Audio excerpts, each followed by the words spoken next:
Salve, salve, internauta! Meu nome é Alex Salim, mestre em Direitos Difusos e Coletivos, professor do curso de graduação em Direito e organizador do site alexsalim.com, que tem por objetivo a disponibilização de conteúdo jurídico. O objetivo hoje é tratarmos na nossa videoaula do tema Princípio da Intervenção Mínima. Então, vamos a ela. Pois bem, vamos iniciar a aula sobre Princípio da Intervenção Mínima, e para isso vamos usar a nossa lousa virtual.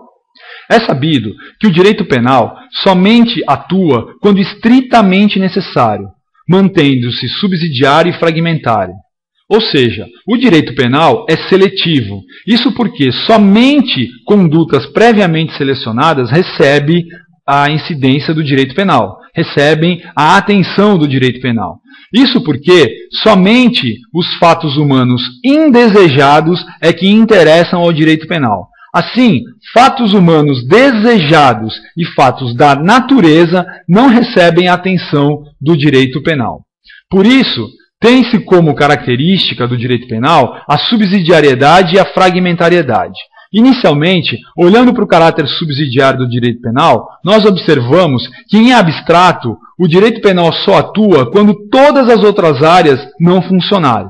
Por isso, Paulo José da Costa Júnior diz que o direito penal é a última ratio, é a última trincheira no combate a comportamentos humanos indesejados. Esse pensamento é muito bem externado num julgado da primeira Câmara Criminal do Tribunal de Justiça do Estado de São Paulo, cujo voto é da lavra do eminente desembargador Figueiredo Gonçalves.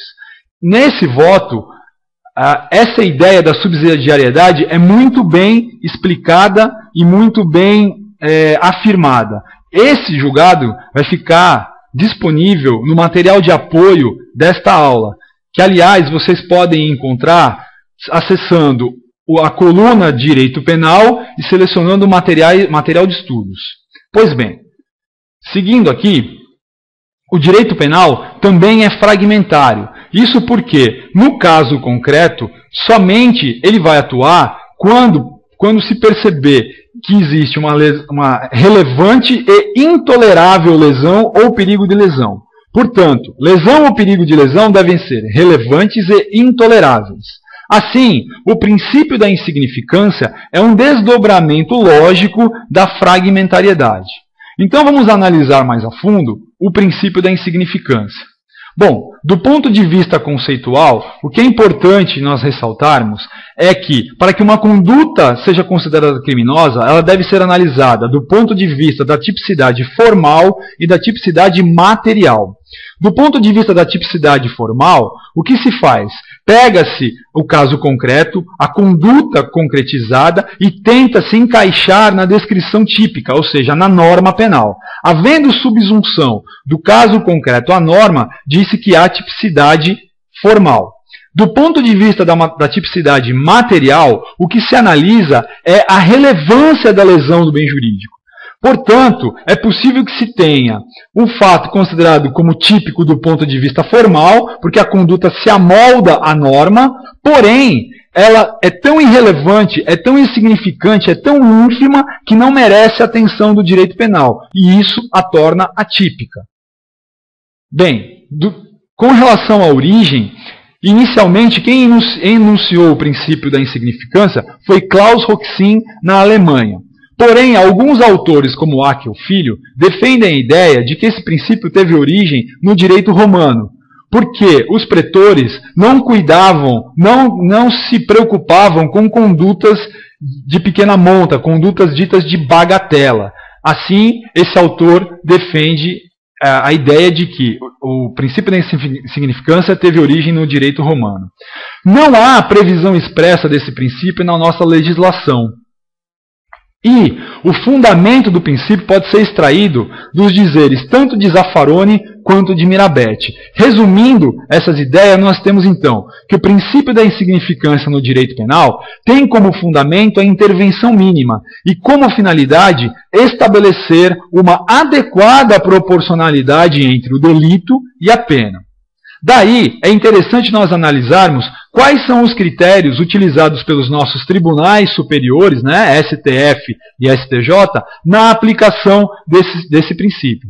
Pois bem, o STF utiliza como requisitos objetivos a mínima ofensividade da conduta do agente, nenhuma periculosidade social da ação, o reduzido grau de reprovabilidade do comportamento, inexpressividade da lesão jurídica provocada, e o STF ignora requisitos subjetivos, como a primariedade, por exemplo.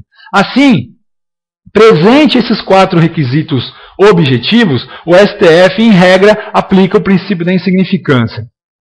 Ele também analisa a realidade econômica do país e admite a aplicação do princípio da insignificância nos crimes contra a administração pública. Porém, não admite a aplicação desse princípio nos crimes contra a fé pública, em especial de falsidade de moedas. Já o STJ, embora adote os mesmos requisitos objetivos e subjetivos do STF, ele diverge no que tange à análise da condição econômica, porque para ele o que vale é a condição pessoal da vítima. E o STJ não admite a aplicação do princípio da insignificância nos crimes contra a administração pública, pois ele ressalta que o bem jurídico é a moralidade administrativa. Agora, da mesma forma que o STF, ele aceita a aplicação desse princípio nos crimes contra a fé pública. Pois bem, vamos analisar alguns exemplos aqui da aplicação do princípio da insignificância. No caso do furto, do ponto de vista da pessoa física, nós devemos analisar aí a condição econômica da vítima. Assim, um pneu velho jogado no fundo de um quintal pode ser irrelevante e insignificante para aquela determinada pessoa. Por outro lado, um conjunto de latinhas de alumínio, que hoje nós sabemos possuem valor econômico por conta da reciclagem, pode sim representar algo significante para alguém. Então, no caso das pessoas físicas, deve-se levar em consideração a condição socioeconômica aí da vítima. Agora, no caso da pessoa jurídica, muito cuidado deve ser tomado. Por quê? Em alguns casos, os tribunais superiores vêm aplicando o princípio da insignificância quando há a subtração de pequenos bens dentro de comércios de bairro. Isso é perigoso, porque pode-se abrir aí uma porta para que a sociedade entenda que pequenos furtos, um furto de uma margarina, de um presto-barba, né, sejam tolerados pela sociedade. E isso não é verdade, porque em larga escala podem inviabilizar aquele negócio. Esse entendimento também é muito bem explicado num voto da lavra do desembargador Figueiredo Gonçalves, da primeira Câmara Criminal do Tribunal de Justiça do Estado de São Paulo. Esse voto também vai ficar aí disponível no material de apoio de vocês. Pois bem, seguindo aqui, no caso das drogas, o princípio da insignificância não é aceito pelo simples motivo que, ao autorizar-se aí o porte de pequenas quantidades de droga, pode-se levar, de uma certa forma, a vários pequenos tráficos. Por isso, nem STF, nem STJ aceitam a aplicação do princípio da insignificância no tráfico de drogas. Ok? Pois bem, do ponto de vista do direito tributário e do direito previdenciário, também é possível a incidência do princípio da insignificância. Isso porque tanto a Fazenda Pública quanto o INSS adotam critérios de valor para promover a sua execução. E se eles adotam esse limite, significa que o que está abaixo disso poderia ser considerado como insignificante para esses órgãos.